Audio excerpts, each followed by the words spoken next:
A few days later, I put on my gray pinstripe suit and went to court.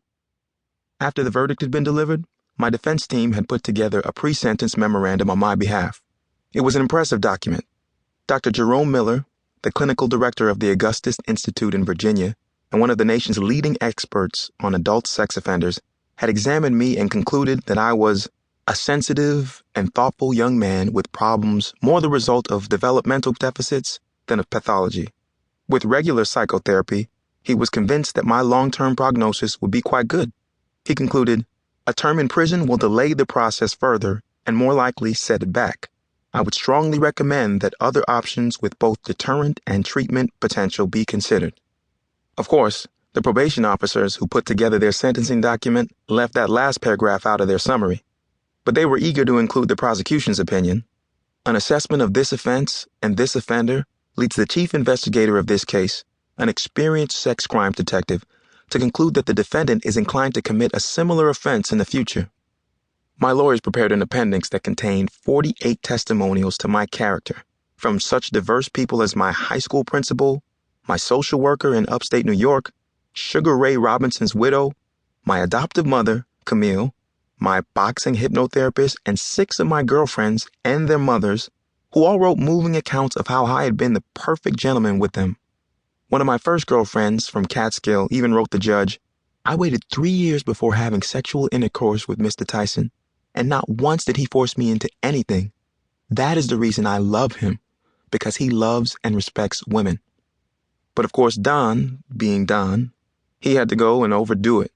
King had the Reverend William F. Crockett, the imperial first ceremonial master of the ancient Egyptian Arabic order Nobles Mystic Shrine of North and South America, write a letter on my behalf.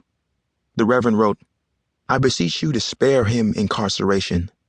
Though I have not spoken to Mike since the day of his trial, my information is that he no longer uses profanity or vulgarity, reads the Bible daily, prays and trains. Of course, that was all bullshit. He didn't even know me. Then there was Don's personal heartfelt letter to the judge.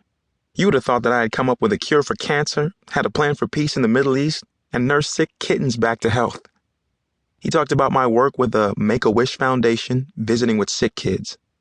He informed Judge Gidford that every Thanksgiving we gave away 40,000 turkeys to the needy and the hungry. He recounted the time when we met with Simon Wiesenthal, and I was so moved that I donated a large sum of money to help him hunt down Nazi war criminals. This went on for 8 pages, with Don waxing eloquently about me.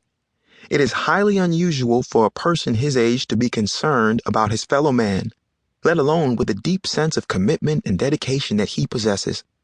These are godlike qualities, noble qualities of loving, giving, and unselfishness.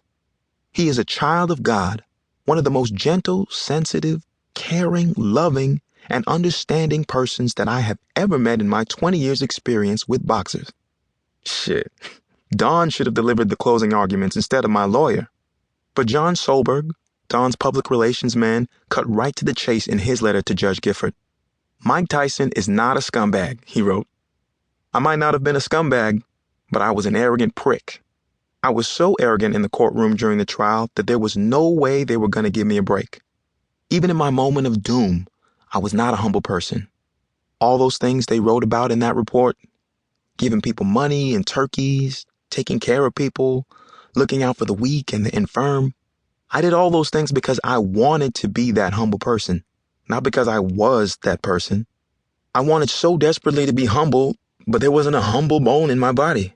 So, armed with all my character testimonials, we appeared in Judge Patricia Gifford's court on March 26, 1992, for my sentencing. Witnesses were permitted, and Vince Fuller began the process of calling to the stand Lloyd Bridges, the executive director of the Riverside Residential Center in Indianapolis. My defense team was arguing that instead of jail time, my sentencing should be suspended, and I should serve my probation term at a halfway house where I could combine personal therapy with community service. Bridges, an ordained minister, ran just such a program, and he testified that I would certainly be a prime candidate for his facility. But the assistant prosecutor got Bridges to reveal that there had been 4 escapes recently for his halfway house. And when she got the minister to admit that he had interviewed me in my mansion in Ohio and that we had paid for his airfare,